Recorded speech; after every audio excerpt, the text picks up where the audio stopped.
વલસાડના ગુંદલાવ જીઆઈડીસીમાં લાકડાની ડેન્સોમાં ભીષણ આગ, લાખોનું નુકસાન. વલસાડ જિલ્લાના ગુંદલાવ જીઆઈડીસી વિસ્તારમાં આવેલી શ્રી કૃષ્ણા એન્ટરપ્રાઇઝ નામની લાકડાની ડેન્સોમાં મોડી રાત્રે અચાનક ભીષણ આગ લાગતા સમગ્ર વિસ્તારમાં અફરાતફરીનો માહોલ સર્જાયો હતો. આગ એટલી વિકરાળ હતી કે આગની જ્વાળાઓ અને ધુમાડાના ગોટેગોટા દૂર સુધી જોવા મળતા હતા, જેના કારણે આખો વિસ્તાર અજવાળી ઉઠ્યો હતો. ઘટનાની જાણ થતાં જ વલસાડ ફાયર બ્રિગેડની કુલ 5 ગાડીઓ તાત્કાલિક ઘટના સ્થળે દોડી આવી હતી. ફાયર કર્મચારીઓએ ભારે મહેનત અને કલાકોની જહેમત બાદ આગ પર કાબૂ મેળવ્યો હતો. આગ વધુ ફેલાય નહીં તે માટે આસપાસના વિસ્તારમાં સુરક્ષાના પગલાં પણ લેવામાં આવ્યા હતા.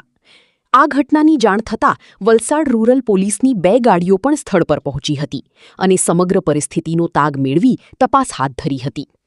પોલીસ દ્વારા આગ લાગવાના કારણ અંગે તપાસ શરૂ કરવામાં આવી છે. પ્રાથમિક અંદાજ મુજબ શોર્ટ સર્કિટ અથવા અન્ય તકનીકી ખામીના કારણે આગ લાગી હોવાની શક્યતા વ્યક્ત કરવામાં આવી રહી છે, જો કે સત્તાવાર કારણ હજુ સુધી બહાર આવ્યું નથી. આગની ઘટનામાં ડેન્સોમાં સંગ્રહિત મોટા પ્રમાણમાં લાકડાનો જથ્થો તેમજ કિંમતી મશીનરી સંપૂર્ણપણે બળી જવા પામી હતી.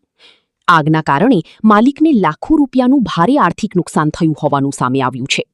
સદનસીબે ઘટનાના સમયે કોઈ કામદારો હાજર ન હોવાથી કોઈ જાનહાનિ અથવા ઈજા થવા પામી નથી. જો કે આ બનાવ બાદ સ્થાનિક ઉદ્યોગકારો અને લોકોમાં ચિંતા વ્યાપી ગઈ છે.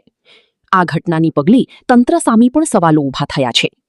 સ્થાનિક લોકો અને ઉદ્યોગકારોએ વલસાડ જિલ્લામાં આવેલી તમામ લાકડાની વખારો અને ડેન્સોમાં અગ્નિશામક સાધનો, ફાયર સેફટી સિસ્ટમ અને ઇમરજન્સી વ્યવસ્થાની તાત્કાલિક તપાસ કરવાની માંગ ઉઠાવી છે.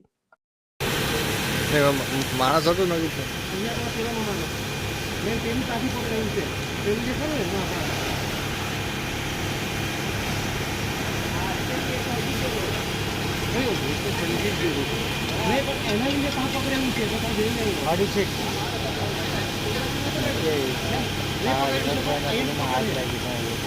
એના કરતા